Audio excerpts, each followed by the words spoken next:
Y'all for tuning in to another episode of the We Want More podcast. I'm your host, Anthony Moore. I am Asante Morris. Maxwell. And we got Pepsi. He's to the left of me taking his little nap. We on episode 47. Please be sure to like, subscribe on whatever platform you're listening to this on, whether that be on Apple or Spotify. Please give us 5 stars. If you got some words for us, man, leave a review. And if you're watching us on YouTube, please subscribe to that. And if there's anything else you want to let us know, that like if you don't want to leave a review, hit us up on the podcast page, man. Hit us up on the podcast page. Let us know whatever questions, concerns you might have on that. And let me see, is there anything else I wanted to shout out? No, I think that's about it. Oh, yeah, matter of fact, I guess before we get into it, some show announcements. August 10th, I'll be doing 2 shows in Jersey City. You know what I'm saying? For my Jersey City people, come on out, North Jersey, New Yorkers. And then on August 20th, I'll be in D.C. That's a Tuesday. August 20th, I'll be in D.C. And I'll put the ticket links to those shows in the bio in the description of this episode. But other than that, what's up, man? How y'all feeling? I'm a little bit less busy than you, but I'm having a good time. No, man, I'm going through it, man. My my asthma been beating my ass. My asthma has been killing me. I need something. I don't got it on my website. Yeah. Shit, if you out there, if you listening and you know how to design a website, hit me up. I could probably do that for you. Don't worry, but yeah, my asthma has been killing me. I'm just getting my voice back. And this shit is terrible. Because it's like when you tell somebody you have asthma, they don't really care. They just call you a bitch ass nigga. Yeah, it's kind of childish to have asthma at this age. Yeah, I need something like, some high blood pressure, some heart disease or something. Yeah. Something to make people feel sad for me. Bipolar depression. Yeah. When you pull out an inhaler, they just ask you like, what, you about to go do some homework? It is it's like, I thought that was like one of them things you grow out of, like eczema. Like, I thought you just grow out of certain shit. Right. I basically got pimples for the lungs. Yeah. This nigga piss in the bed still. Yeah. But other than that, let me tell you what happened this week, man. Mm-hmm. So my dad called me a few days ago, right? And you know, my dad is who I get my music taste from, because my dad, he used to DJ, you know, just always been a huge music fan, and you know, just kind of passed that down to me. Right. So I'm sure you could hear that. Like, I mean, he ain't passed down the Big Sean to me, but you know, like shit like you can't blame that on him. But you know, shit like the Beat Nuts, Buster, stuff like that. So my dad hit me. He called me. He was like, "Yo, man, you gotta check out this song." He was like, "It's this new Rakim Wu-Tang song, Redman on it." So I'm like, damn, like this sound like some shit I like. I'm like, I ain't hear about this. So he was like, yeah, yo, you gotta check this out. Method Man going crazy on this verse. He was like, let me see who else on here. He was like, Buster on it, Jadakiss, Styles P. So now, at this point, this shit sounded amazing. I'm like, this is like the Avengers for old niggas, right? So I go to Apple Music, I look it up, I don't see it on there. Then I go to YouTube, because I know that's how my dad listens to music. That's as fathers do. Right, yeah, because my dad, he don't have, he has like the most basic phone. Yeah. Like, I think like it's just like a regular Android, but he not on Apple Music or Spotify. No, yeah, my dad's still listening to Young Jeezy on YouTube on an Android. Probably doing that right this second. So I look it up, and I'm reading the comment. Like, first I'm listening to the song, and I'm listening to Rakim verse, and I'm like, no, I was like, Rakim, like, he would have got off on this beat a little bit better than this. I'm like, he sounded a little off. And I'm reading the comments, all the old niggas like, yeah, man, this that real rap. You know, this ain't that fake mumble shit. You know, niggas not rapping about guns and drugs, that real hip-hop back. But then you read the other comments, and people like, yo, man, y'all gotta stop messing with these, like, y'all gotta stop making this bullshit AI songs. Like, y'all gotta stop putting together these AI tracks. So it wasn't real rap. Yeah, it wasn't real rap at all. Yeah. So then I'm like, damn, my pop don't even know he over there listening to some AI. And then he called me back later in the day like, yo, you check that song out? And I was just like, yeah, man, that shit sound good. Like, I couldn't I couldn't like tell him that it was fake. Like, and at that point, I didn't even feel like it was necessary. I feel like you know, my pop. I think my pop he about to be 62 this year. Yeah. So I'm like, let me let him enjoy this. This is the tooth fairy for niggas that wear boot cuts and shell toes. So yeah, I had to just let him have that, man. But it's fucked up what AI is doing. Yeah, like if they start coming out with new G Unit shit, yeah, I'm not gonna have the heart to tell nobody. I'm like, yeah, Lloyd Banks is back. So yeah, for my pop birthday, I'm gonna throw together this Far Side album for him. They putting our old people in the Matrix, man. Yeah, that shit. Yeah, yo, that's part. I wouldn't leave the Matrix either if it was like all the music you want, or you gotta live in the real world and fight robots and shit. Yeah, that shit. I see the appeal of it now. Because if you watch The Matrix, the movie, you like, why the fuck would I want to live in a dream? Nigga, I want to be outside.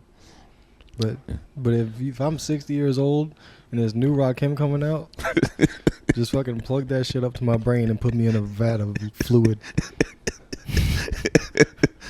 Yeah, that fucking... What's going on? I lost my phone. I didn't lose it. Oh yeah. Somebody took it. Today's yeah. I fucking dropped it out of my bag and somebody stole that shit. And where did this happen at? So I was skating fucking this like park in like Williamsburg. Okay. So I'm leaving the park. I think my bag was open. Honestly, I don't even remember. I just knew I had it on the bench. Yeah. And then by the time I got like down the other block, this fucking phone was gone. Yeah. So somebody just scooped that shit up. So I honestly like. As soon as I realized it was gone, I'm thinking, like, I could track that shit. So I, like, skate all the way home. I almost got hit by a car, like, 9 times because I'm just, like, blowing through, like, red lights and shit. Right. And, like, buses honking at me and shit. So I got home and, like, looked at my laptop, and that shit was in, like, the projects. And, like, but it was, like, it was in this part of Williamsburg where it's, like, it could either be a Hasidic Jewish house or it could be, like, a high-rise. So I'm hoping it's, like, some Hasidic Jews or something. I don't know. But, no. And this kind of messed up. It's messed up that somebody took your phone, but at the same time, it's nice to know that some part of Brooklyn is still Brooklyn. Yeah. I mean, like, I'm not mad at nobody but myself. You know, because I mean, I'm the one that dropped the shit. I should know better than to think that somebody would do anything other than steal that shit. Yeah, that don't make no fucking sense. Like, why somebody would steal it? And I'm thinking like. You know, somebody might just return it because you can't do nothing with a fucking iPhone. It's 2024. So, like, you know, you can if you do like Find My iPhone and you have like you could put a lost phone message on the screen. On the screen. So I put a couple. One of them was, "It's 2024. You can't steal phones. Get my shit back." Like, so you can't fucking steal a phone and sell it, asshole. But then I tried to be nice. I was like, "I'll meet up with you. I'll return it." I don't know. I don't think anybody like. I feel like maybe like a crackhead just like got it in like a haze, just picked it up and just put it in a fucking bag. I went to the projects to get that shit though. No, that's what happened. That's what happened with my wallet. When I had lost my wallet in Jersey City, I guess that was about a month ago, where it was like I dropped my wallet. I had some cash. I had like $50 cash in there, but nobody tried to use my cards or anything. They just like, and I was without it the whole day. Didn't even realize. Nobody tried to use my cards or nothing, but I'm sure somebody spent that 50. So, like, you didn't notice it was gone until, like, way later? I didn't notice it was going until I tried to go grocery shopping. I was like, oh, shit, let me grab my wallet. I was like, damn, I ain't even got it. But, you know, it's kind of like with the phone where it's like, I appreciate the person not using the cards. But it's like, damn, like, what happened to, like, when people just would return that shit for you? Yeah, like, if you find a wallet... It's common courtesy to, like, you found my shit, take the money out, right? And send me back my ID. I'm gonna cancel the card, so take them if you want. But send me back my fucking ID, so I don't gotta go through all the hoops to try to get a new one. Like, that's common courtesy, right? And you get to keep the money. Like, that's always been the case. That's how it's supposed to be. But take the cash and just drop it off in the mailbox, man. He's like, I don't even know, just like old fucking dope fiends just don't got no more fucking respect for humanity. They just picking shit up. Just throw it. I mean, I done seen a nigga just find some house keys and throw them on the roof. So I hang with niggas that do type of shit like that. So I understand where it's coming from. It's just like just that like inner like fuck everybody else that some people have, but I wouldn't do that. Yeah. Now, you know, when you brought up the they could fucking bring it to the machine. Yeah. I didn't think about that because I was like, you're right. There's nothing you can do with it, but I'm like, yeah, you could just go to a shop right, and just give them. What do? You get like a voucher, or how does that work? I think it'll give you just like you put a old iPhone or old phones in a machine, and it gives you like fucking $30. No, but I'm saying like the machine like gives you cash, or you got to bring it to the counter. I don't the only know reason for I'm a asking is fact. because like you could see if someone traded in the phone that place, and then they would have footage on some like real detective shit. But I don't know. But I asked the cop because like I don't really like more than I don't like snitching. I don't like talking to police because they're clueless, they're useless. I mean, but because it's like we expecting somebody that's underpaid to put in more work. Yeah, but it's like they shooting niggas for nothing, bro. Like, get my phone back. The fuck? You shoot a nigga because you scared. I got nudes on there, bro. Get my shit back. So I actually, when I got to the projects, it was some cops, and I like told them because I was like, I went in the building, I was looking around and shit. I was like, yeah, I was looking for my phone. And the motherfuckers was taking a nap. All them niggas, it was like 6 motherfucking cops in there sleeping. It's like, there was arms folded, head in their fucking, on their shoulders. And then they got up. And there was like I attracted to like a community center. Yeah. Because you know how like every like little apartment complex got the community center. I attracted to there. So I went in there, looked in it. Like, the lady at the front fucking desk was more helpful than the fucking cops. Yeah. Like, them niggas was out back, like, in the backyard, shining a flashlight in the dirt. I swear to fucking God, shining a flashlight in the dirt. I seen the one nigga shine a light on a bush and then kick the bush as if my phone would fall out the fucking bush. And me and my boy was there. I was like, yo, let's just go. And then they were still looking. We left. Just let them fucking go about their business. They say, yeah, I gotta get a new phone now. It fucking sucks. I went, you know what? I actually went 2 full days with no phone. It's pretty good. No, I feel like a kid again. You just gotta meet up with people. I like just gotta go to a spot where everybody's at. No, that's actually good, man. Cause like I remember I used to do that. I remember me and one of my homies, we was about to meet up. Now this was like 2009. So like we had cell phones at the time, but it was like I remember my phone had died, so I had to call him from the payphone. Yo, payphone. And now, I remember those. And it's fucked up that we don't even have that option. No. Like where we still should. We still should absolutely be able to, because, and I think we actually talked about this when we was going up the escalator, how like it's this whole like society, everybody is just like out for themselves. They just have this individualistic mindset. So it's like it's not even to the point where if you need to make a call, you can say, hey, do you mind if I use your phone real quick or something like that? So it's like you basically just shit out of luck. Yeah, I actually had to do that yesterday. I asked somebody, the reason why it was funny that this dude let me use his phone, because I don't let people use my phone. Because one time I let a white boy on a bus in Philly use my phone real quick. I was like, we on the bus. He's not gonna run away with it. He don't seem like the type of person to do that. And I got a skateboard in my hand. Like, I'll fucking fuck him up if he tries to go away with my phone. So he called like his girlfriend's mom and just started yelling at her, calling her a bitch and shit. I'm like, dog, get my fucking phone back, you disrespectful motherfucker. Right, So yeah, I don't want nobody doing that shit with my phone. That's what's crazy. It ain't that you can't let somebody use your phone because they'll run off with it. They might continue a domestic dispute. You got spit all over it and fucking fentanyl residue. But yeah, some Asian dude, like, is not relevant to the story, but he was Asian. And he let me use his phone for, like, I was like, this is the way I approached him, because I knew, like, this is kind of sketchy. Yeah. But, like, me and the other homie, like, had his phone in, like, somebody else's bag. I had no phone, and we were trying to, like, regroup. And I had to ask him, I was like, yo, can you call my friend for me? I'm going to have my hands behind my back, and you just put it on speakerphone. And he was, like, still, like, he's like, where you live? Where you from? I'm like, I live, where I live. I told him all this stuff. I was like, look, I get where this is coming from, and you kind of smart for acting the way you are, but I don't want to touch your phone. And then he let me do that. But he was just like, what the fuck is going on? No, but it's damn. It's fucked up how in society, if we want to get something done, we basically just got turned into a slave. Yeah. Like, please, sir, let me use the phone, sir. Right? We got to put our head on our chest. we gotta kneel. Excuse me, Mr. Boss Man. I just want to make a phone call. I need to call my black wife. I don't want no troubles. My black slave wife, I just need to give her a call. I'm just trying to get home so I can get me some sleeps. I was so tired. I be working in the morning. I swear to God, I tell you, boss. Hand to God, I be in church on Sunday. Well, I ain't never did nothing to nobody. I had a long day tilled in the fields. Like, I should have just like, give me a fucking phone, pussy. My fucking groveling for fucking one phone call. But you can't use payphones no more, so you got to do that. Yeah. Yeah, that slave shit is kind of crazy. Oh, he just did. Oh man. We gotta put that behind a paywall with a password that says, "What is the name of Patti LaBelle's last album?" Let me so that see. no white people can hear that because that's insane. Let me see. What do you do if you lose your phone and like your car breaks down? You know, like your phone's dead, your car breaks down. Yeah. You just gotta get. You just gotta get that ass up. you fuck. You could become a serial killer's next victim. That's basically it.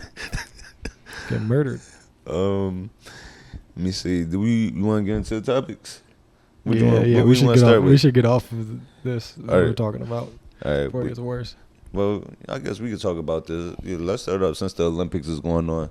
I want to start off by congratulating the South Sudan men's national basketball team, man. They got their first win today. They beat Puerto Rico. Puerto Ricans, they play basketball? But like Nah, but I guarantee we'll smoke them at handball. yeah. We got some Puerto Rican ballers, but yeah, we'll put it up against the wall, bro. We'll take that. Puerto Ricans be too busy fucking to play sports. But with this, right? Well, first, congrats to South Sudan because they're the youngest country in the world. Really? Yeah. When did they start? They just got their independence in 2011. Damn, that's kind of crazy to think that like countries are still getting like, and that's what makes me think about when I watched the whole Olympics about how colonization has really just fucked up the whole world and got us all confused. Right now, even watching Giannis Antetokounmpo, we got a Nigerian nigga crying over his Greek pride. Yeah, it's like, right, like. I mean, it's about as dumb as crying over American pride, so I get it. But like, it's both kind of stupid. But it's the same sentiments. Even like people being mad at Joel Embiid for not playing for the France team. Where it's like, did y'all forget how Africans became French citizens? But yeah, shout out to South Sudan, man, for getting this win. But this also made me think, because their first win became against Puerto Rico, it's like, should Puerto Rico, Max, you're our Puerto Rican representative, should Puerto Rico be independent? That's what I was thinking. Like, yo, can I tell you that that is something that is like probably till this day one of the most controversial shits about Puerto Rico. Is a majority of the island does want their independence, and they want to have the sugar fields given back, because when America took over that contract and changed the name from Boriquén to Port Richmond, Puerto Rico, they took over like a good portion of the island just for like sugar. Like they just took over and started set up like manufacturing and shit. Yeah, so now they keep them as a territory. Yeah, right? Yeah, it's a territory, but it's more like another place where money just kind of comes off of. There's a lot of big things too, but there's a lot of people migrating to Puerto Rico for tax purposes, and it's kind of like a big thing. So while seeking independence would seem like, yeah, man, let's separate it, it kind of makes you wonder where they would end up economically. And also, I don't know if they're going to have the budget to make it to the Olympics like Dolo. No, yeah, but I don't think most countries like can separate from their colonizers without major economic blowback like that. Because if you have niggas take your whole sugar fields and all your crops and shit, they're like, what are you going to do if you kick them out? They're going to like leave you with nothing. Because what made me think about this, right, is that, the Olympics is this collection of it's a collection of different competitions amongst countries amongst the world. But Puerto Rico isn't a country. Puerto Rico is one of us. Yeah, it's just a territory. So it's like, with them competing in this, they're competing in this, representing the island. But I'm like, they really should have their independence if we're going to separate them as the U.S. team here and the Puerto Rico team here. And it's also fucked up where it's like, we're controlling them, but they don't have a say-so in Congress. or they don't have their voices aren't heard in other elections along the way.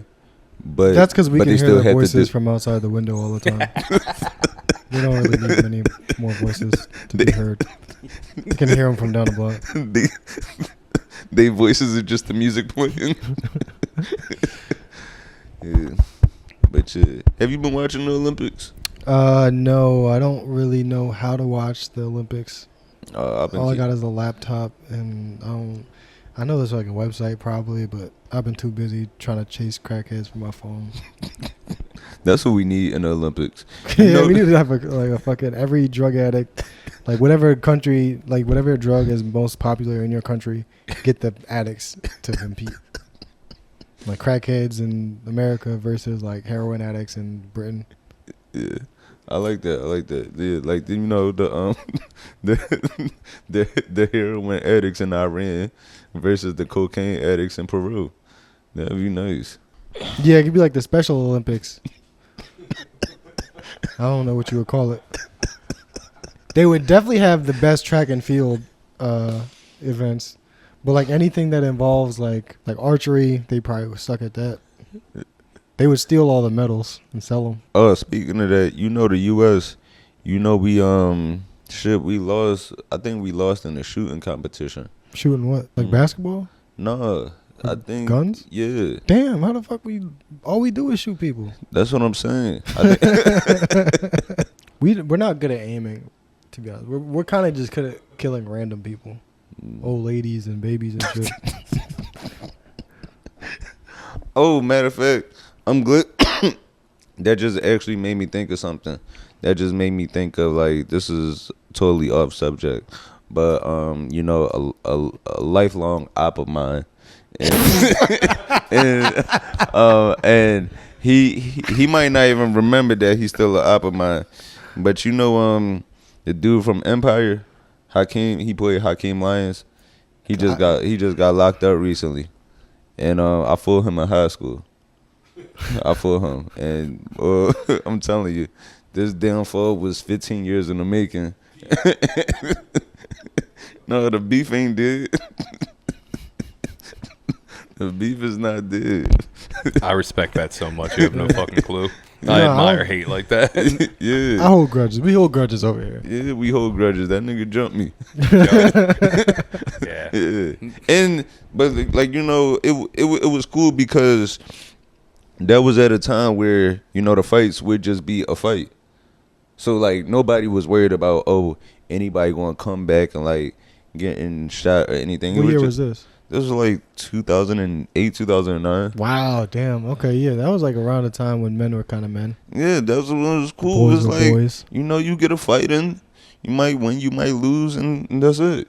You just, all right. Yeah, I remember. I think it was around the time that I started to. I think like my early teen years is when I started to see kids getting shot over fights. Yeah, it sucked because I was like, that shit made me not want to fight. I'm like, fuck. Right. Win or lose, we get shot. That's not fair. Fuck, I'm fighting for. Like I'm throwing all these punches, sweating, crying, spitting. Let's get shot either way. I don't want to win. Yeah. Like, yeah, I want to die a winner. That's how it is now with fights. It's like you damn near better off losing. But the way these niggas move now, fucking knock you out, take your ass, bro. These niggas is crazy. But yeah, he got arrested. This isn't his first arrest. I've been keeping up. He's actually a piece of shit. I didn't know this guy until you brought him up. I've been keeping up, and he recently got arrested this past weekend for trespassing. And his bond was at $150. So that tells me he's doing bad. His bond was what? $150. Look this shit up, man. I gotta see that. There's no fucking way. Wait. Yeah, $150. That's insane. Bond for $150. You can get that on a train in an hour. Just go to every car. Look at you now.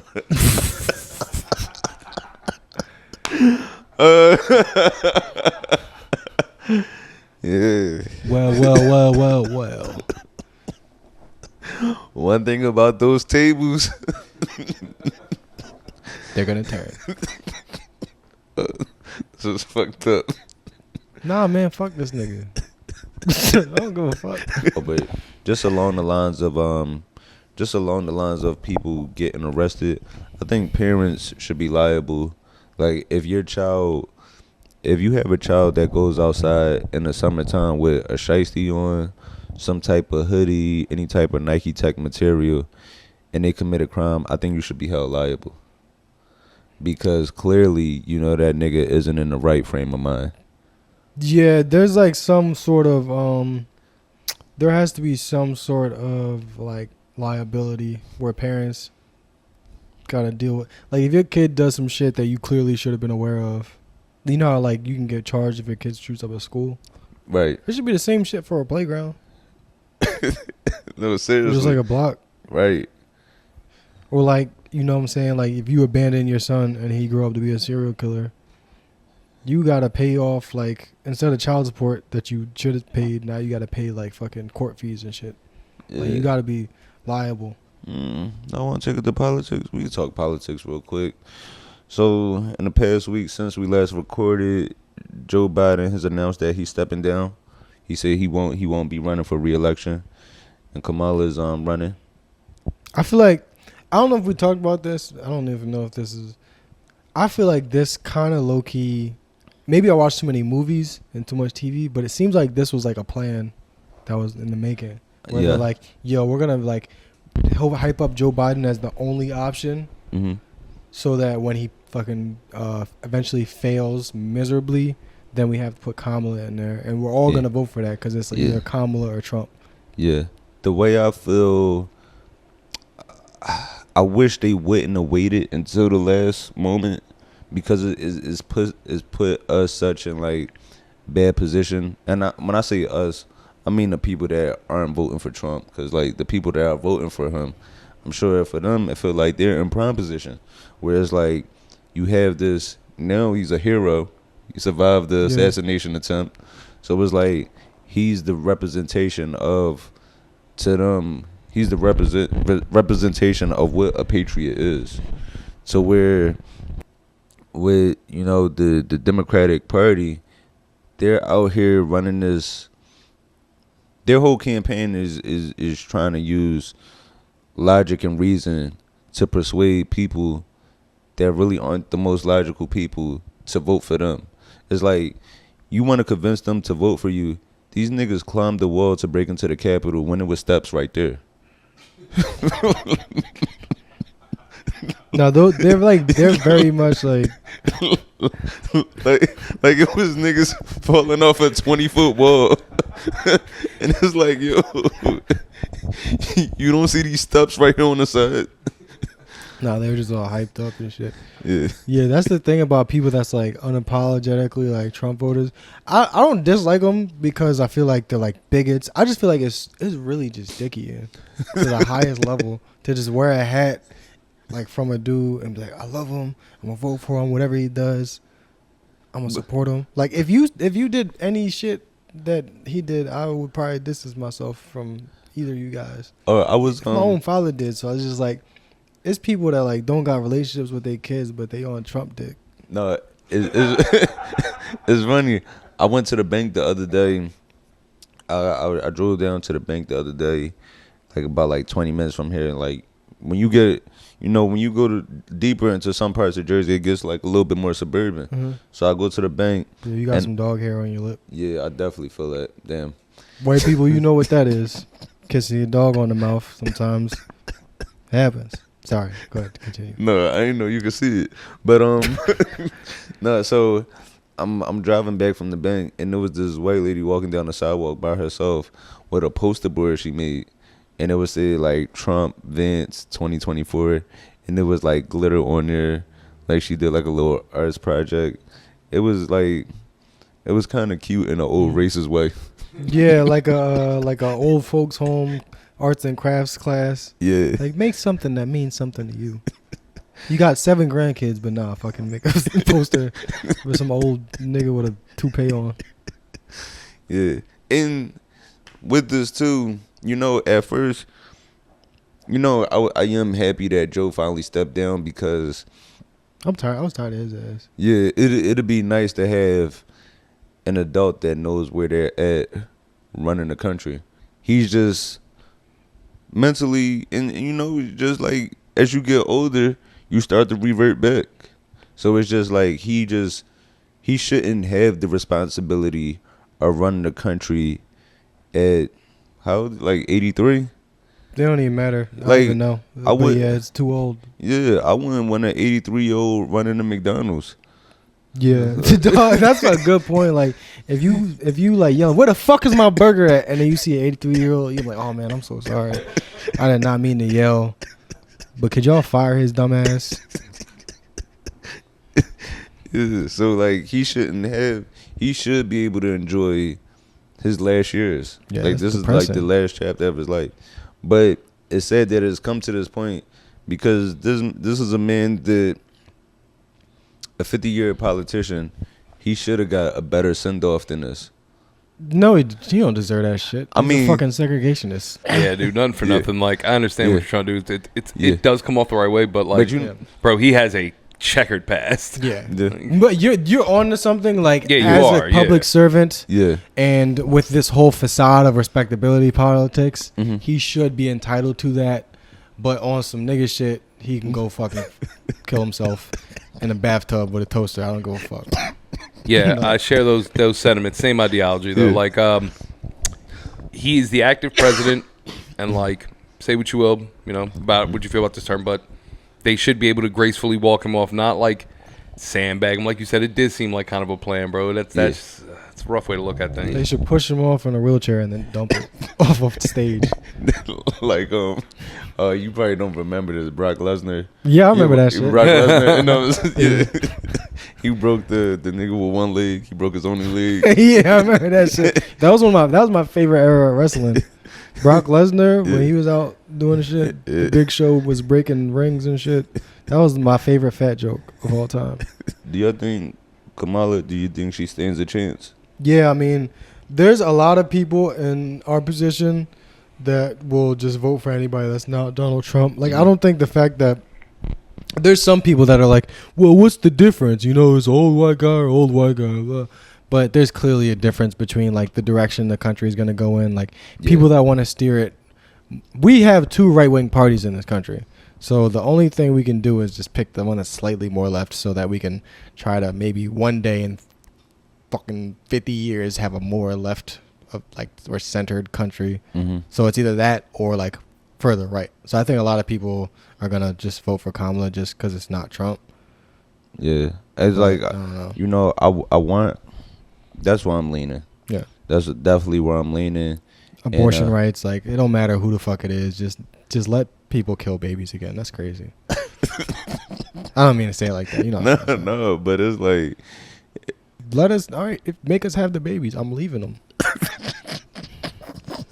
That's gonna make me leave a baby more because I'm like, I ain't even have a choice. So fuck that baby. But if I get a choice where I'm like, I love you and I think we should just have this baby. You know what? Let's have it. Then, you know, I'll stay with the fucking baby. But if I'm forced to have a baby, you can kiss my ass goodbye. You ain't that little nigga. You ain't that little half white baby. Little half Puerto Rican baby. Fuck you. I don't even know you like that anyway. In my head, that's just what I think men would say. Especially niggas that have interracial babies, because those are so much easier to leave. Because you don't feel like a that's why niggas be fucking them fat white girls and shit. You know what I'm saying? Like, that's why niggas be like hitting like the worst, oh man, like the most random Johns. Because it's like, if she get pregnant, I'm not gonna give a fuck. she don't know how to find me in my neighborhood. Yeah. But like, you get a black woman pregnant and she connected, like, she gonna have to deal with her cousins and shit. You scared of an Indian nigga's cousins? But oh shit. But yeah, man. There's other reasons to vote for Kamala other than abortion. That's the big one. I really think women's reproductive rights, and it's not even like a right. It's just like we only realize things are a right when people try to take them away. Right. Like, who's to say you can't fucking take a fetus out of your own body? It doesn't make any sense. Like that. women's reproductive rights, LGBT rights. Yeah, that's another thing. They're trying to like basically just bring it back to the 90s, start beating them up again. I say things in the worst way, but like I'm against it. I know what you mean. There's no, because it's just like, I feel like whenever we talk about those like LGBT rights, like, oh, they're trying to poison the kids, they're fucking confusing and blah. It's like, just let them fucking live, bro. Like, they're trying to not kill themselves. Like, whatever it takes for you to not kill yourself, let's do that. That's funny. I definitely agreed with that for the when they were like the drags reading the kids, like drag story hour. Yeah. I was like, all right, but I mean, like, y'all get mad at them, but are you reading to your kids? Yeah. Right. Is someone teaching these kids to read? Because it don't seem like it. Right. It doesn't matter if this nigga has on a beautiful gown. Yeah. Right. Like, if I'm being honest, I feel like as a kid, if a drag queen would have read to me, I probably wouldn't have even like noticed that it was like a man trying to be a woman or like a woman trying to be. I feel like I would just be like, yo, this motherfucker's outfit is wild. Like, it's just like, this is a weird ass wig. Right. Have you seen how kids dress? Yeah, especially like the ones that we wearing like tutus and shit. Yeah. Yeah, like, they like that type of shit. Yeah. Kids like fucking zany things. You ever watch a cartoon and it's like those androgynous characters and shit? Mm-hmm. It's usually a fat one for some reason. It's or like fucking Eeyore. Eeyore has no gender from Winnie the Pooh. Mm-hmm. Nobody in Winnie the Pooh really has a gender. Kids don't know about that. They don't give a fuck. Man. No political party has anything to stand on anymore because it's just so obvious that it's just like they represent corporate interests. Mm-hmm. So there's really no way to appeal to us other than on like social issues like those. Yeah, but so like I'm hoping she pulls through just for. She's out of all the candidates running, definitely the most qualified. Like, that's the funny thing when I see, when I'm on the road going through the Midwest and I see these Trump 2024 signs and stuff like that, and I'm like, yo, this nigga, this is a terrible businessman from New York. You out here in the middle of Kansas, you don't have anything other in common with him other than you're old and white. Like, which is enough for some people. Right, yeah, which is enough. But with her, so, and I get it. It's like we basically hoping that people are choosing the more logical candidate over their allegiance. No. Well, there's no logic in voting. I mean, if we were all logical. Not logical. The more qualified. I guess so. I just feel like you're going to just vote for who you want. I don't think anybody's going to have their opinion swayed. There are some like people that are just like, well, we got money under this guy, and we like. Did I ever tell you about the Uber driver I talked to in LA? No. That was like, man, all this shit is bullshit. Like I don't know what I said. I was talking about something, and this Uber driver. Well, let me start from the beginning. This fucking guy picks us up, and I just said one word to him. I was like, "How's your night going?" He's like, "Man, I need to smoke bad." So I was like, "Go ahead, smoke." He's like, I'm talking about weed, right?" I was like, "Go ahead, dude, do your thing." So he started smoking weed and just like talking shit, and he's like, "Yo, Cypress Hill, fucking Be Real told me how to grow this shit." And I was like, word? Okay. And then we just keep driving, and I think some sort of other conversation came up. I was talking about like some sort of like crime or something, and he goes, "Yeah, that's Joe Biden's fault, man. Ever since he came in office, there's so much crime." I'm like, dog, that shit don't make sense. There's no way like the president is controlling the crime rates. And then he just starts talking about like, "No, we gotta get Joe Biden out of there, man." Like he was like pro-Trump, and like he was like a COVID denier and shit. He was like, "Man, COVID was bullshit. I was out here every day with no mask. I ain't get it." What was his ethnicity? He was like some Arab dude. So he had all the wrong opinions, but then like right when we were dropping us off, we were like, "What do you think about Israel Palestine?" He's like, "Man, fuck Israel." I was like, "All right, you're cool again." Man. I don't even know what the point is, but yeah, there's people that just like that was an example of a person that just had an idea in their head. Yeah. And the argument that we're having is just like, we're just talking. Like, he's not really looking to have his opinion changed. Right. I guess maybe neither am I in some ways, but like nobody's really trying to have the way they think changed. Yeah. We just gonna do what we want to do. Try to get more stimulus checks out of Trump. All right, I guess. You can take it to Hollywood. But it's two things. You want to go Tyler Perry first or Kevin Hart? Let's go Tyler Perry first. Tyler Perry. All right, so Tyler Perry. What did he say again? Tyler Perry. He recently was he was speaking about just the criticism he's been facing. Mm-hmm. So recently he put out that movie with Megan Good. What was the Divorce in the Black? Yeah. So Tyler Perry, he put out this. It was a hard one for me because I hate Tyler Perry shit, but I also don't like Megan Good's movies that much either. But I love Megan Good. Yeah. Megan Good. She's like I feel you. Yeah, she's like fucking. She was like Tubi before Tubi. Yeah, but like the way I'll support her. Like I'll support her through like all the bullshit she does. Yeah. She like Big Sean. We're just like, you ain't put out nothing good in a while, but I know. But I'll fuck with you. I know what you got in your heart. No, so Tyler Perry, he's been facing backlash ever since he put out. No, he's been facing backlash before that movie, but recently he put out this movie, Divorce in the Black, and it actually secured the rare 0. It got a 0 on Rotten Tomatoes. I didn't even know that was possible. Yeah, but that made me want to check it out even more. Yeah. So he spoke on this. I want to play this. That's another thing about drag queens. Nigga, he is a drag queen, but like nobody ever, like he has like some high ass grossing movies, and people think it's hilarious. He can like tell single black women how to raise their families and how to be in productive relationships, but he can't read a fucking book to a kid. That's what we need. He can influence the entire dynamic of relationships and families, but he can't read a book to the baby. That don't make any sense. That's what we need, man. Madea goes to class. Yeah, we need a. I'm gonna play this clip from him. Yeah, but what? No. You got to drown all of that out, because if you let somebody talk you out of a place that God has put you in, you are going to find yourself in hell. I know for a fact that what I'm doing is. No, I'm gonna stop him right there, just because it's like, don't try to go the religious route just because people criticizing you. Yeah, I don't like that whole like God made me do this. There's really no in between with that, because like people will always say like God called me to do this, and we'll go yes, he did, and then somebody will like shoot up a fucking mall and like God told me to do it, and then we're like no, he didn't. So it's like you gotta fucking who's talking to God? Let's figure that out first. Right, yeah. You can't put everything on God. Yeah. God did not want Sharknado 3. No. Yeah.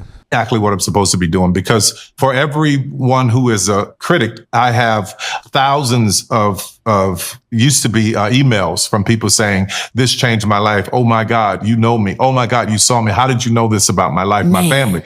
So that is what is important to me. We're talking a large portion of my fans who are disenfranchised, who cannot get in the Volvo and go to therapy on the weekend. So you've got this highbrow Negro who is all up in the air with his nose up looking at everything. And then you got people like where I come from and me who are grinders, who really know what it's like, whose mothers and were caregivers for white kids and were maids and housekeepers and all of these beauticians. That don't discount these people and say that their story don't matter. Who are you to be able to say which black story is important or should be told? Get out. Oh, he's so important. No. Oh, he's just a hero. He's a champion for the people. Now I'm torn on this, right? Because I try to give Tyler Perry grace because I used to feel the same way like about his stuff. I'm like, I felt like at times it kind of does show us in a negative light, but he doesn't have the best relationship with his father. Like he said, I think he does take care of his father. Like he sends him money and make sure like he has a place to stay. He's not homeless or anything, but he doesn't have a relationship with him. So I feel like that kind of shows in his work.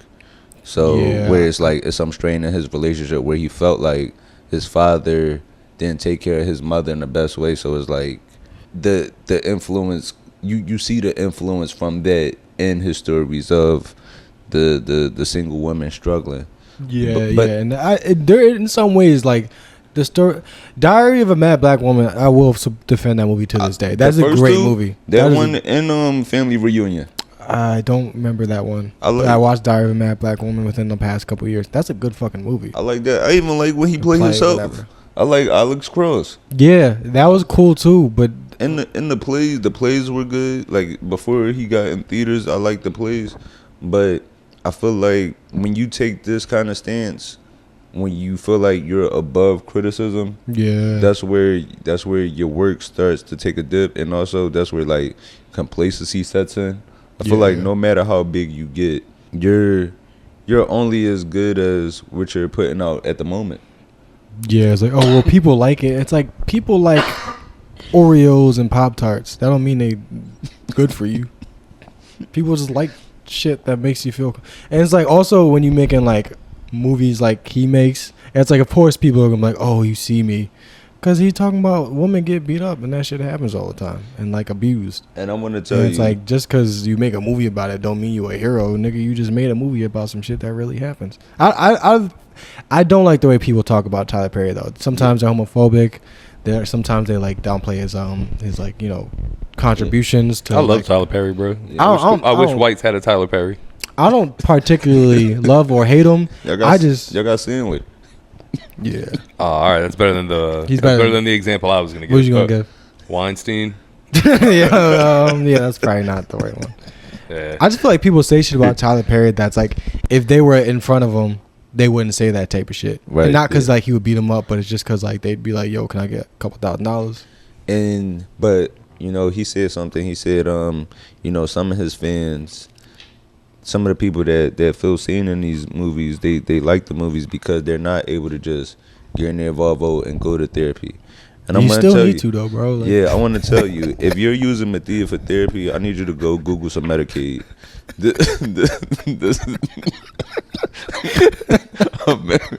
Imagine you need to really talk out some shit. You say, you know what? I'm gonna go watch Meet the Browns. yo, baby, make some popcorn. I'm about to do some therapy real quick. They go, Mr. Brown. You're not supposed to get a boner during a sex scene in therapy. That's not therapy. I need therapy. I'm gonna watch Michael Ealy drop these kids out the window.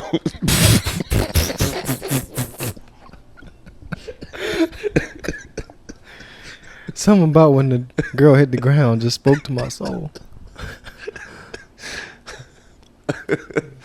when I saw Shamar Moore with those braids, it just made me feel so empowered. It's like, damn, I guess I could get braids too. I'm bald. Maybe I could do it.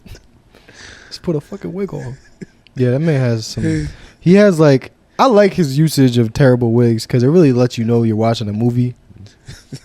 You know what I mean? Like sometimes it's just like good to have like movie shit in a movie. Like it don't need to be too realistic. You know? Yeah. I don't know if that makes sense. But also on the opposite, well, on the other end of that, like, you know what Tyler Perry was saying, Kevin Hart, he also recently spoke about his success in movies, and he was talking about gatekeepers in the industry. And I'm gonna play this clip from him. Here's what I'll say, right? When you hear the term gatekeeping or gatekeepers, right? Mm-hmm. It's become you know what? Here's what I think. It's become the easy escape. Mm-hmm.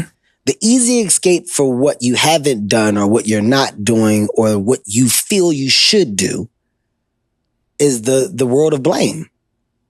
That's the easy escape. I would be doing it, but I can't because the gatekeepers. It's easy.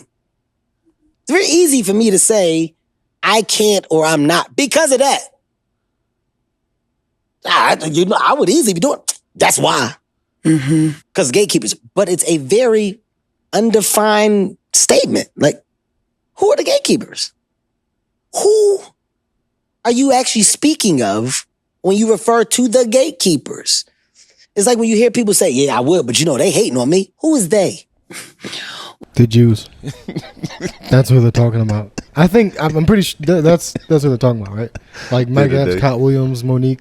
They're talking about Jewish people. Pretty sure. But you know when he, I mean, do you think it's gatekeepers? I get what he's saying. He's too rich for me to really take him 100% serious on that type of shit. You are right, because he he's definitely said some shit to me where I'm like, nigga, you forgot about how it is down here. Yeah. Like, I remember, I'll never forget this. I asked him for some advice at the cellar one day. He was just like, yo, stay patient. Just keep working. And I'm like, nigga, that is not what I want to hear right now. Yeah. I'm like, nigga, you want to see my account? I'm going through it. I know a lot of people that stayed patient and stayed in the place they lived at and they died there. So Yeah. on some real shit. Like sometimes you got to get about a situation. You need some real action instead of just like, God, go and look out. Because sometimes you just get shot and he ain't look out. Like that. I get what he's saying though. Like saying like, oh, I'll be able to. We hear this shit as comics, like just in this like small. Little pocket of show business we're in. We hear people say shit like that all the time. Like, man, I be doing this shit. These motherfuckers over here, they don't want me to. Yeah, they don't want to let me in. They don't want to let the real in. Yeah, because they know I'm gonna embarrass them when I get in there. It's like, you are embarrassing. So I get it. I support gatekeepers. Yeah, I support the gatekeeping aspect. Think about it. Yeah. You have oversaturation of a market now, and especially in comedy. Mm-hmm. How many people have just run up with a TikTok following and started selling out places?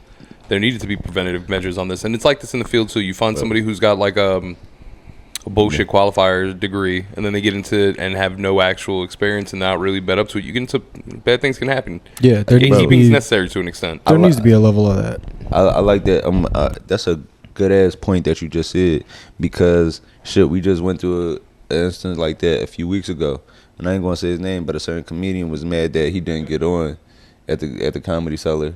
Mm-hmm. I mean, I've heard this story like about like several people several times. You know, it just whereas like always happens. A veteran comedian was like, yeah, y'all don't know who I am, and then people were defending it. Oh, they should let him go up. You know how famous he is, or you know his credits. It's like, all right, y'all say that because this is somebody you like. Because if somebody else with a bigger following, like, we could argue that Just Hilarious is more famous than this person. Yeah. Now, if Just Hilarious or a Haha Davis or a Drewski or like an internet personality tried to pull that, y'all know who I am, y'all would feel some type of way. So we do need gatekeeping to some degree. Yeah, there needs to be somebody watching the gates. And I feel like that whole like gatekeeper thing, where it's like, there definitely are some people that like you might get in an opportunity and you're working with this guy and this guy has the ear of somebody higher up in an organization. Mm-hmm. So if they don't like you, they can probably get you thrown out of some shit. So that does exist. And I know like definitely black people deal with that shit a lot of time.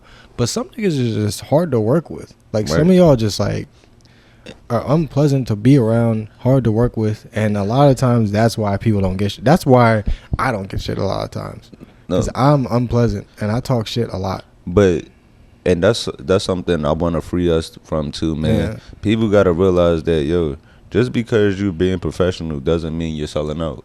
Yeah, like people gotta get out of that mindset. Look at him faking. Look at him faking for them white people. Look at him, look at him tap dancing. It's like, no, I'm just being professional. Yeah. Also, you got to play things at a distance. That's how you really figure out who people are, when you just like give them that space to reveal themselves. That's really being like that's like doing it for real instead of like just fucking, popping off on everybody that disrespects you. Like, let them kind of expose themselves for who they are, get close, and then you crush them. That's how we destroy white people. No, but when it comes to gatekeeping, right, it made me think about how a lot of times it be our own people that be gatekeeping us out of shit. Yeah, bro, I hate how we do each other. I hate black comics or just black people in general. Cause like, I was talking about black comics. Oh yeah, black comics are so mean to each other. Cause it be like, it just be like this whole mindset of, I went through this, it was hard for me, so you got to go through the same thing. Yeah. Where it's like, no, like, what I've noticed for me is that the people that have actually helped me out in this, where it's like white guys I didn't expect it to be. Yeah, because they don't have that whole like, oh, I was held back, so it's only right that you are too. Bro, I be like, my first time ever going on the road with somebody was Sam Morrell, where like he legit just like watched my set, like where he was going on after me, and then later when he got off stage, he was like, yo, like that was like really funny. He was like, yo, you ever go on the road? I was like, nah. Like I'm trying to start getting on the road. And he was like, all right, well, just take down my number and I'll see if I got anything like coming up. And I'm just thinking he was bullshitting, but like legit hit me up. Yeah. And it's like from like when I go on the road with guys like him or like Shane, it kind of shows me like how things are, like how you're supposed to be as a vet, like how you're supposed to be as a headliner, and like, you know, making sure that your openers are staying in the same type of like just staying, like being treated as if they're an extension of you. Yeah. Like, all right, if I'm staying in this type of hotel, I want my guy staying in this type of hotel. If I'm eating this type of food, I want my guy eating this type of food. Where I've seen like black headliners say like, oh no, he can't stay, like my openers, they can't come to my green room. Yeah. Where it's like, why not? We working together. Yeah, it's just weird shit. Like, I feel like for one, we like to haze each other a lot, which is cool on like on a certain level, but to a certain point, it's just like, chill the fuck out. Right. And we just like threaten each other. We feel threatened by each other so much because there's like a limited amount of spots in Hollywood for black people or whatever bullshit. It's like, oh, there's only one nigga at a time. You know the one nigga at a time rule. Yeah. We all fucking swear by that shit. I mean, everything good that I've gotten is from like other black comics. Mm-hmm. So like there is that, but it's just the fact that there's also this other side of it where it's just like bitter niggas that don't want to let anybody else get into the position that they're in or even surpass them. Because that's a scary thing where it's like somebody younger than you might come along and be better than you, and you think they may like try to take you out your spot or something. Right. But I mean, a lot of times I feel like, at least in the like circles I run in or have run in, like whenever like somebody looked out for like us when we're young and trying to find shit, we like hold them to like a high esteem and shit. Like the older niggas that helped us out in Philly, we like respect them niggas. Yeah. We wouldn't try to fucking take them out or some shit. But I don't know. Hollywood's different. New York's different. It's not just certain cultures, though. It seems to be reign of power pushing through, because this is an older story, but right along the same lines, and staying within the realm of this comedy. Definitely ties into what we're saying. Damn, I'm glad I didn't know he apologized. Well, I'm pretty sure you're going to apologize after. And then once again, this is not discouraging the GOAT. I'm just saying, I'm pretty sure you're going to apologize when you get your card pulled. Yeah. Someone outed George Lopez in a private conversation, or he privately apologized in a public conversation he was having, basically discrediting Ralph Barbosa. It seemed like he was trying to keep the only Latino in comedy. Like he was trying to stay the Latin King in comedy and didn't want to give anyone else a shot, which is personal gatekeeping because you're worried about your position, opposed to what I would assume would be general gatekeeping as far as like Hollywood and everything like that, where it's a much bigger, like you only got to get past him opposed thing, to, you know, like it's like the instinct where it's like, oh, there's another younger guy. Your instinct should be like, all right, we're in the public eye right now, so let me not try to fuck this up for this younger person. You know what I'm saying? Like if you generally like dislike him or like don't think he's funny or like some shit like that, but I think he was just like, who? I don't know who the fuck that is. He could just be like, oh, I don't know this kid, but if people really like him, then maybe I'll check him out, or just like something like to brush it off. You don't gotta like. I don't think it was more so like. I think it was more so just on some stuff like they asked him about him in an interview, and it was like, nigga, you sitting here with George Lopez, ask me about me. Yeah. Like, I think it was more so from that perspective, but like you said, even in that moment, you still do just like gotta kind of take the high road of like, you know, I'm not familiar with him, but like, shout out to him. Yeah, best of luck to him. I don't know there's a lot of funny young kids out there. Best of luck to all of them. Like, easy shit like that. But that instinct to just feel disrespected is like, I mean, we only say it's black people because that's just like the experience we've proximity. Seen. With like I don't know what the fuck be happening with Arabs and Indians and Mexicans and shit. But I know they all probably got like some version of this shit. White dudes have this version of this shit too. But I've noticed that like that shit don't always come our way. Yeah, not true. White gatekeeping is a little bit different. They try to keep everyone outside the fence. Yeah. We're not big up in white people at all because that wouldn't make any sense. That's like thanking a slave master for giving you an apple because your brother wouldn't share his dinner with you and shit. Let me see. Anything else before we get out of here? Tom Kenny, the voice of SpongeBob, he said he's autistic, And I think he later felt like he made a mistake. He said he was having a private moment with a fan. Yeah, the internet ruins everything. Like some fucking, you know how like back in the like early days, like fucking, you like somebody would like talk to a famous person, and like give them some advice, and you know they would just run with that shit. Yeah, like it would just be a kid. But now like some autistic kid comes up to the voice of SpongeBob and he's like, "Hey man, I really appreciate everything you do. Is SpongeBob autistic like me?" And then you go, "Yeah, kid, go out there and have a good time with like go get him, kid." Like shit like that. But now the motherfucker gotta run to Twitter. He's autistic just like me, blah, blah, blah, and everybody runs with that shit. Yeah. So that's what happened. Tom Kenny, the voice of SpongeBob, he was talking to a young autistic fan, and the kid was like, "Hey, is SpongeBob like me?" And he was just like, "Yeah, SpongeBob, he's a lot like you." And, Yeah. And that turned and that spun into this whole thing now where people are now saying, he's autistic, and I've seen this happen with other shows. Yeah. Because even like on Abbott, right? Mm-hmm. Tyler James Williams, his character, like people were saying like he has this the awkward interactions with Quince's character just because like they kind of like each other. Yeah. Where people were diagnosing that saying, "Oh, he's neurodivergent." But it's like, no, this is just a nigga that's awkward around the chick he likes. Yeah, haven't you ever had to tuck a boner in your waistband? That shit make you like on edge. At work? Yeah. You know how hard it is the how to dick, the how to hard dick around your students. You gotta pull your shirt down over here. but yeah, You got a stretched out polo shirt.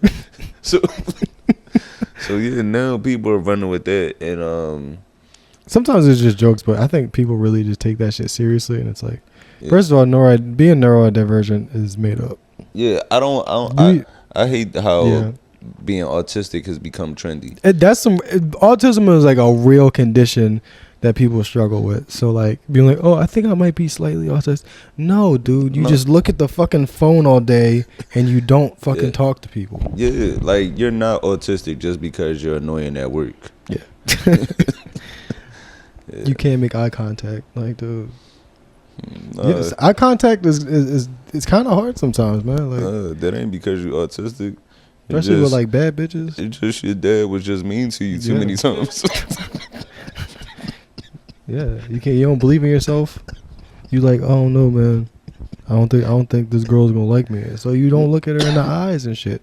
But you got to cut that shit out. Yeah. There needs to be an alpha male boot camp.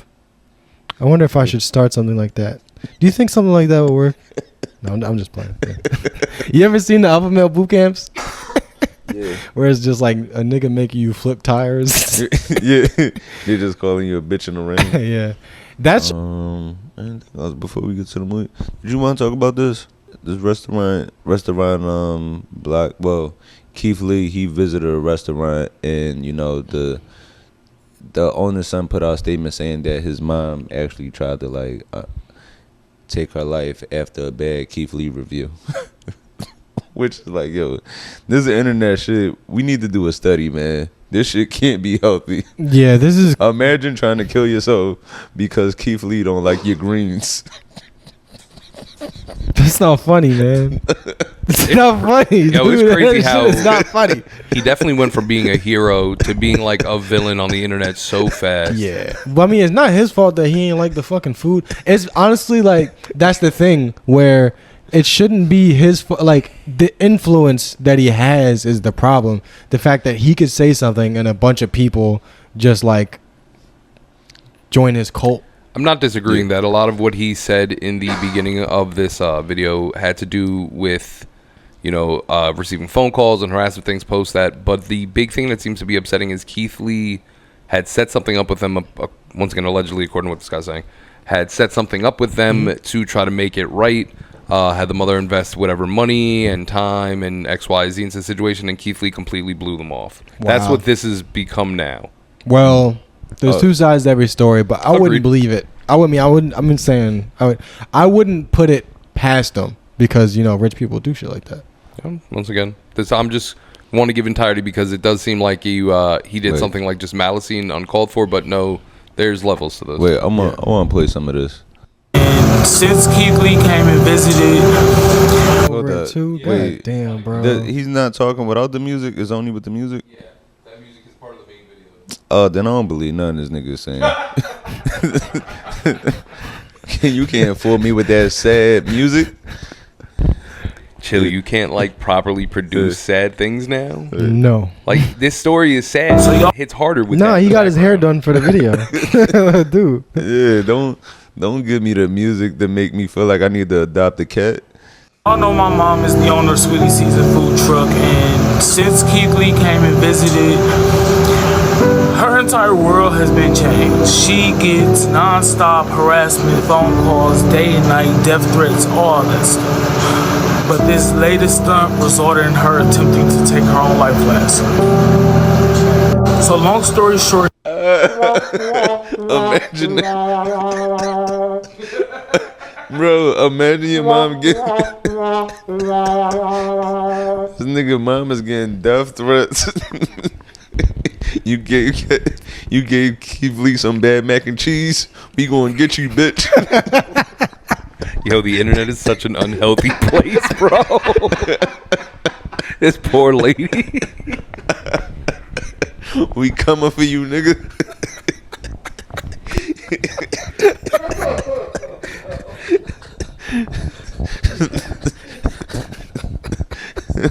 Bitch, that ain't how you fry whiting.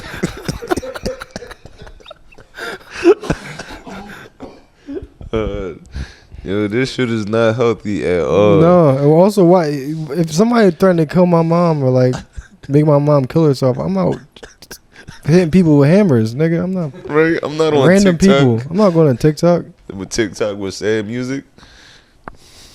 I'm doxing something. she sends an email to Keith Lee, and she kind of lets him know what happened since his visit. 2 days later, she gets a message saying, you know, this is on behalf of Keith Lee and his family. We want to come out and pay your food truck a visit. We sorry about what happened last time, and let's, you know, bring all the parties together and come up with another resolution.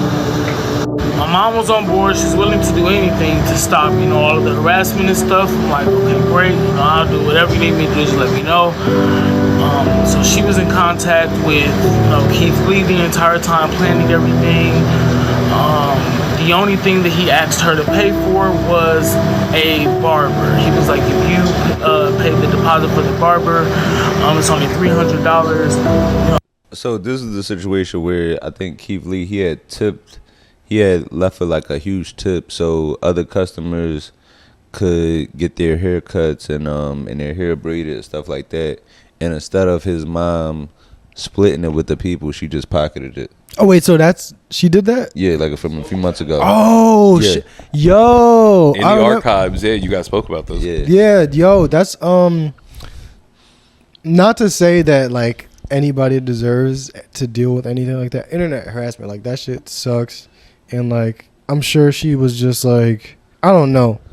Like that wasn't cool what she did. Right. But like people on the internet take shit just too far. Right, yeah. You talking to a woman, bro. Like just cause she steal money. Stealing money is not that big a deal to me. Like when I think about like somebody stole my fucking phone, it's probably some like old crackhead, somebody homeless or something. Well, he wasn't homeless. He lived in the projects. Pepsi. Come on, man. I'm trying to be heartfelt. Come on, man. Come on. We talking about Keith Lee and socialism. Sit down. I don't even know what I was trying to say. Thank you. Oh yeah, it's like, look, I could afford to get my phone back. So if I drop it and you steal it, it's my fault anyway. So like, stealing, I don't know. Stealing isn't that bad. I think you should be allowed to anybody that steals from you though. So that's the thing. I'm like, sure, steal, but like, I mean, I'll fucking the back of a hammer. I've been angry lately, man. Like, I've been waiting for some nigga like try to try me at the bus stop, and like I'm walking towards the bus stop, and the nigga's like walking in the opposite direction, talking about like, why you walking up? Like look, I think he was looking at me, but he's like speed walking away from me while he's like saying shit. This is in Brooklyn? Yeah, his last night in Brooklyn. Okay. And I'm like, No, I don't know if this nigga's talking to me because he's walking away pretty fast. But I'm like, I'm like that. I'm way more violent in New York and Jersey than I am in Philly. absolutely. Like in Philly, and it's because I'm sorry, like my New York and North Jersey listeners, I just don't trust y'all. I mean, not that I don't trust y'all. I don't believe in y'all. I don't believe in y'all gangster. Yeah. I don't. Like, you have to show me, like, you have to prove to me that you're willing to kill. Like, I ran on the PATH train and it was kind of crowded, and this guy was mad that like I rushed through the door at the last minute, and he looked at me all angry, and I was like, what? I said, nigga, I'm trying to get home just like y'all. And like, I'm like, we cool? And like, he ain't say nothing. But that was like something that I wouldn't have said to somebody in Philly. No, niggas on the train in New York got shit to live for. If Right. you on a train in Philly, you really don't give a fuck. If about you on the nothing no train more. in Philly, you're looking for life to take. Yeah, it's like you smelling crack smoke and shit. You just gonna be on edge. Yeah. Like the train in New York or the PATH train in New Jersey, like those people are trying to get to and from jobs. Let me see. You ready to get into the movie? There's too much good food in New York to be this angry. Yeah, that is true. That Like is, there definitely is some very wild shit that happens in New York. It But I feel is. like the population is so much smaller in Philly, and everybody's kind of dangerous. Yeah, because in New York, it's a lot easier to chill out and like decompress after a good empanada or like drinking some sorrel. Yeah. Like it's too many nice Yeah. places to go out and have a good time. Yeah. Like you're not about to kill me right down the street from this reggae bar or like a good soul food spot. It's the same amount of fucked up people, but there's also like 10 times more people. So it just evens out to where like Yeah. you could just kind of like call somebody's bluff a little easier. Niggas in Philly don't bluff like that though. Yeah. All right. I guess we could get into it. Before we get out here, back as usual with another one, the Tubi movie of the week. This week we watched Killer Beat. Killer Beat was a decent movie. This was a good movie, man, and it's a It's Tubi decent. original. It's a Tubi original. You could tell that Tubi actually puts on a little bit of money behind this, man. It's a great all around story. I think, what is this rated? Is this PG-13? TV mature, which is like around like Yeah. PG-13. There's But they had a budget. yeah. They got the girl edges done for once. Yeah, they got B Simone in here. Yeah. Oh, B Simone. She's B Simone, she's famous for something. she's a social media personality, Personality, yes. influencer, entertainer. She sold somebody else's coloring book as her own. Yeah, that was funny. I liked that. Yeah. I can't even knock the hustle, man.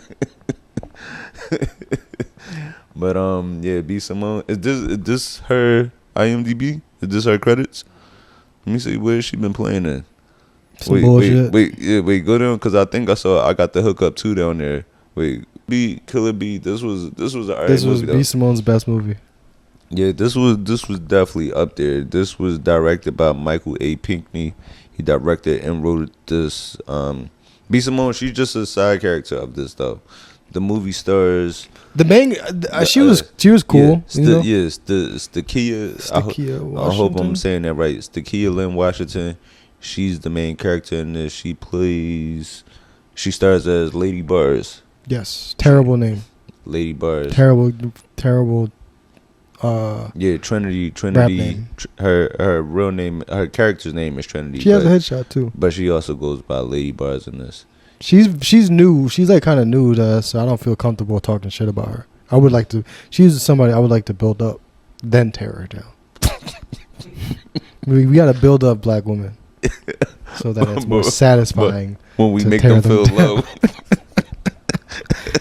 But yeah, this movie it's about a young rapper that finally catches her big break, but she catches it in kind of a tragic way. So she goes to a video shoot one day to meet rapper Young Reckless, and She doesn't get a chance to meet him at the shoot, but she see he's having a club appearance. And at this club appearance, she actually gets close enough and gets a chance to spit a freestyle for him. And then this, not to spoil the movie, but it happens on like the first 5 minutes. Yeah, it's the plot. It's the point of the movie. Yeah, it's the plot. So young Reckless, he tragically he passes away. And they're not sure of the cause, but then I think they later find out that he was poisoned. And now from this point on, Trinity, also known as Lady Bars, she's trying to figure out how to navigate this newfound success of, becoming. Dude, I hate that fucking name. Lady Bars. Yeah, she's trying to figure out. I'm Mrs. Music.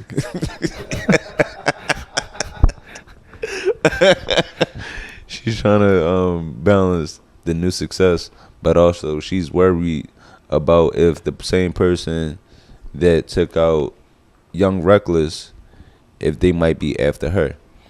Yeah, it's a pretty. I kind of like it because you don't really know what the movie's gonna be about the whole movie. Yeah. Like you don't know which direction it's gonna go. I feel like most Tubi movies we watch, we're like, okay, they're gonna fuck, and he's gonna die. Like we get it the whole in the whole like first 5 minutes, you get the whole movie. Yeah, I like this movie. I like this movie because even outside of the story, it was some real insightful stuff about the music industry.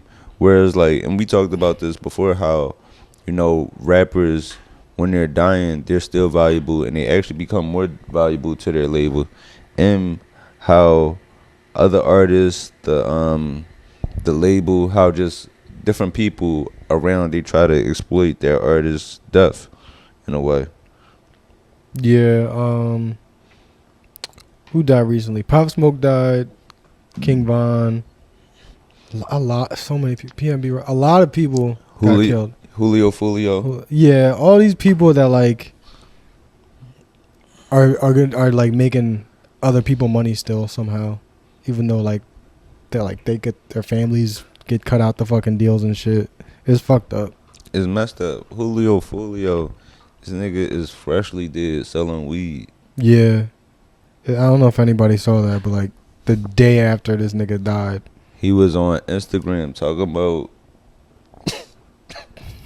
he was selling za. I don't know what the fuck it said exactly, but this shit is it's just so fucked up, man. I've never seen it. Like I've seen like people drop an album for somebody that died, but a fucking Instagram promotion after a nigga died is just out of this world. I'm gonna play this clip from this. Like, no, I think this nigga would rather be here. I mean, there's a couple rappers like if they died, it would change my life. Should I name some names or should I drop some locations? But that part, Tiger. So that part right there, that was Trinity's best friend just talking about how, so Trinity, she got the chance to rap for Young Reckless before he passed, and it was captured. So being that was his last moments alive, that went viral. So now her best friend Dante is talking about how this is actually a good thing for her. When it's like, it said like to make the best, like you're trying to make a positive out of such a negative situation, but it's like, damn, where is the humanity in this? So I do like that. That's like kind of a dilemma though. Like imagine you are talking to like, say Richard Pryor is still alive, and then he dies while you like telling a joke to him and he's laughing, and you on the internet. This is all made up. I have to use like a made up person because like there's no way to. But like he dies, and then it's on social media. You only get like 24 hours to really like capitalize on some shit like that. So that's kind of a dilemma. Like, what do you do? Do you let a person rest in peace, or do you try to get on? Right. There's an old political quote that's never let a good tragedy go to waste. That's good. Where did I hear that from? You've probably heard it over the last, I don't know, I think it was said during the Clinton administration. Kind of been carried on since then, but it's a good way to look at things. And that's what this is. It's a tragedy that you have no choice but to like, you don't capitalize. It is a wasted moment. Yeah. I mean, I mean, if you have any sort of human decency, it's not. But I understand. I get it. But I'm gonna play this part right here from the label, and this really kind of like sums up everything about how these labels, how they treat artists when they pass. It's a pretty good scene. Yeah, that was great acting. He played the great evil record exec, and you know that he had a turtleneck on in the scene. That's how you know he evil. Yeah, when you see a nigga with the turtleneck and a chain combo, you know he up to no good, man. Yeah, either that or he's got a really good suplex.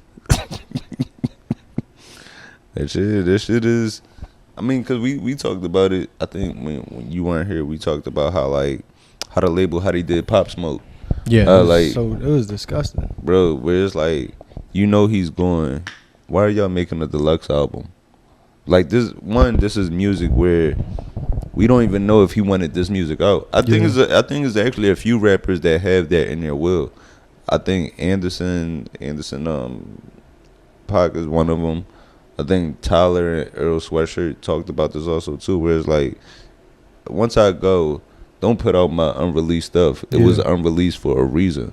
But yeah, that Pop Smoke shit, man, where it's like, now he passed, and now you have the people that run his estate, and the people that run his estate, they might not have been his family. It might have been a label, because you know, just coming from the hood, coming from like the situations that we grew up in, and not even just the situations we grew up in. You don't expect to be taken out at 20. You expect to have to worry about your will in the second half of your life. So for him to have to deal with, he's not here, and now you're using his last work to make a quick money grab and capitalize on the moment. This album cover is still one of the fucking worst things I've ever seen. Yeah, it's really sad to think about. Like, they kind of just marching kids into the slaughter. Yeah. Like I mean, this is a grown man talking about some pretty deep shit, but on some level, he's 2 years away from being a kid. I mean, he's 20. Yep. So it's like, he's kind of still a kid. It really, like, now that I'm older, you know, shit, I'm 31, about to be 32, but even now it's like I'm just starting to live. Yeah. Like, so you really realize, like, when you look at rappers passing, it's like, damn. Like, when you look at like Tupac and Biggie, it's like Tupac was 24, Biggie was 25. It's like, yo, they was young. I haven't really thought about it. I'm older than both of them when they died. Fuck. And like, the type of shit that like you say when you're 24 is supposed to get you killed. You know, like, you're supposed to act like that, but you're not supposed to actually get killed. You supposed to say, fuck this fat motherfucker. Yeah, exactly. That's the exact type of shit I was on. I kind of still am. But, like, it's not supposed to end like that. And then then people release fucking music, like collabs and shit that you would have never signed off on. Yeah. Your fucking successor is out dragging bitches down a hotel whole way. It's just like Diddy is like, he could be like, he might fuck up Biggie's legacy a little bit. Yeah, because they was always together. It and was. Like, people might, like, he needs to totally like act like that shit never happened and let us just have Biggie. He don't get to have Biggie no more. What was the point we were trying to get at again? I don't know what we was talking about, but that was real. Puff just gotta let us have Big, man. Yeah. Jada gotta let us fucking have Tupac. You gotta leave that nigga alone too.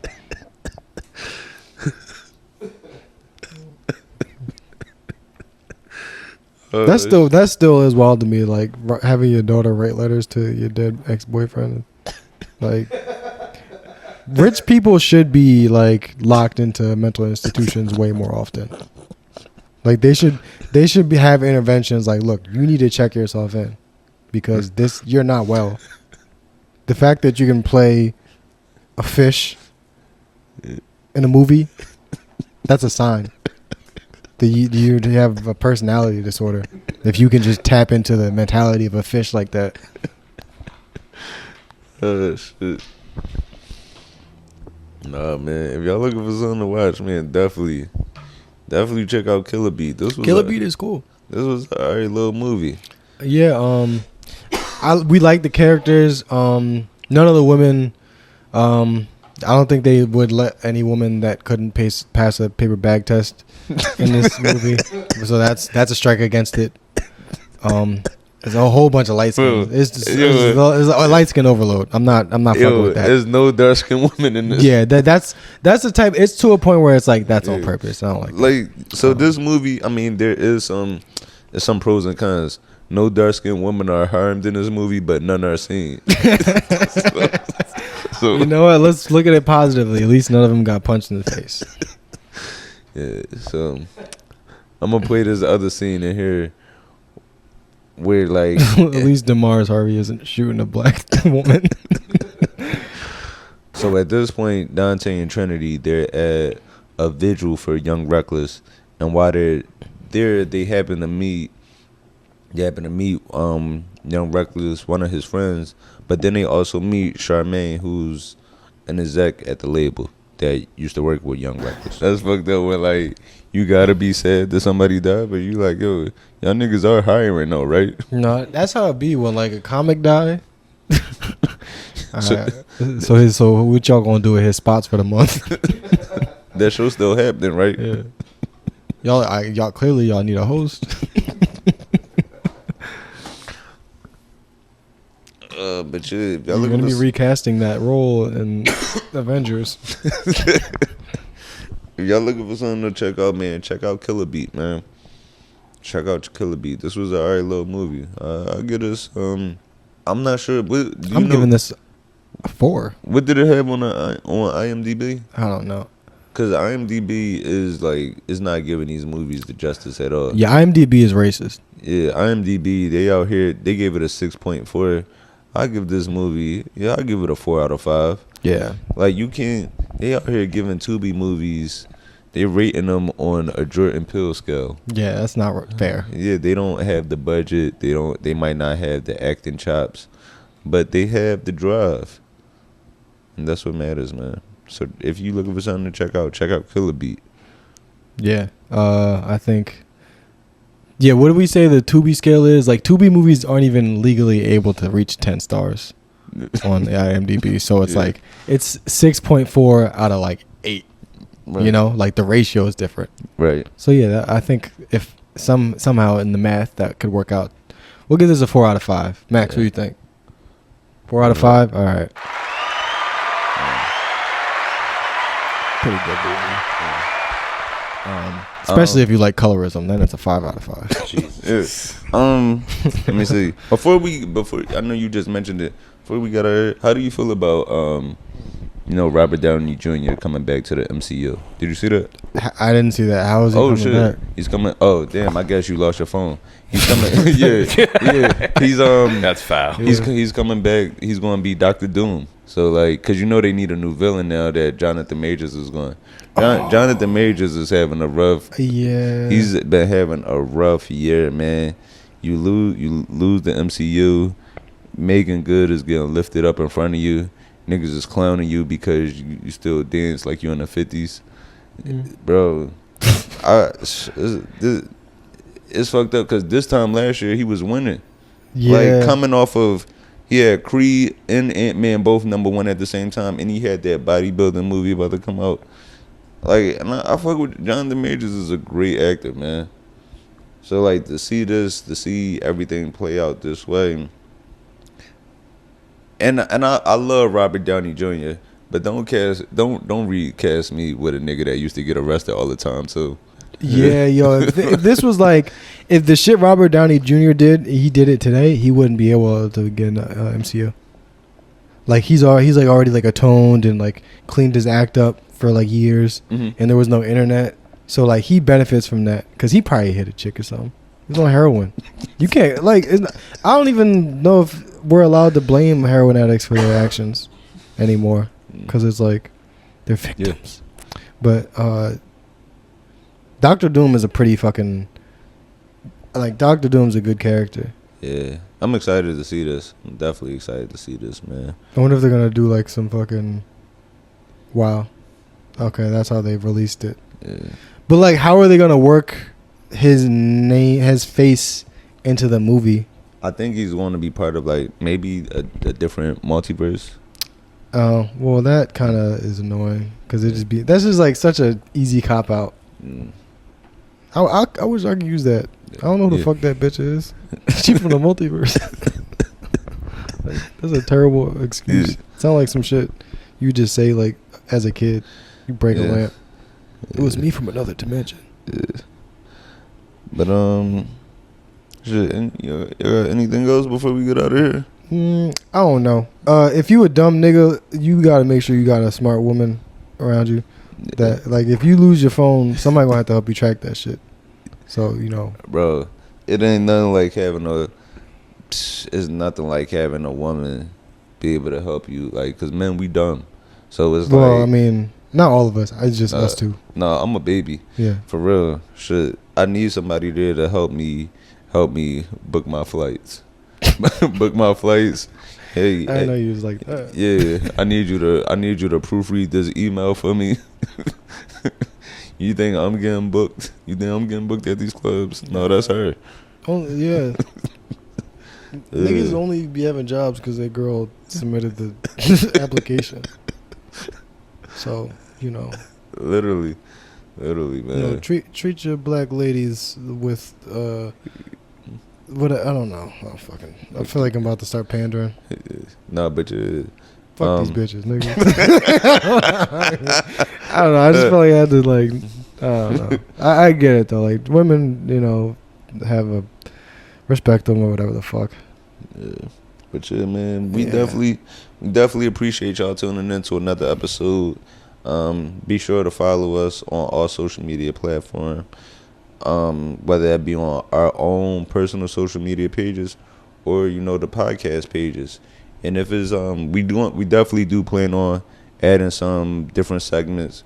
We want to build the advice segment where the listeners, you just you send us any questions and we just give you some advice on whatever it may be. Send us some of your questions or concerns, things you want to see, things you don't want to see. I know a few of y'all hit me up. Niggas done with the HR on the pod. Niggas done hit me in the human resources department. I've had a few HR complaints, some sexual harassment, some racial discrimination. We get some cease and desist letters. Yeah, so just keep hitting us, follow us, pass the pod along over to a friend. Yeah, that's it. Hopefully my voice will be all the way back together this time next week. Yeah, hopefully we'll stop sexually harassing me. I'm the one that's following the complaints. Yeah, and he's like, looking a little thick today, huh? Yeah. I seen him flick Anthony's. I seen Max flick Anthony's nipple earlier. Yeah. Not in this workplace. I'm not having that. I don't know. Can we? I'm sorry. I'm just. No, yeah, I don't got nothing else of importance to say, so I'm just kind of. I don't know. He was in the pineapple trying to get his.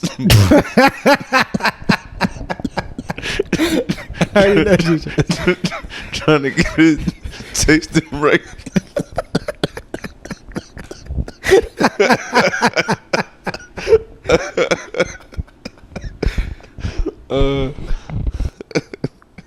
We're fucking immature. All right. Thank you, everybody. All right, man. It's been another good episode. I'm Anthony Moore. I'm Asante Morris. I'm Maxwell. And Pepsi right here, and it's been another good episode, and we out.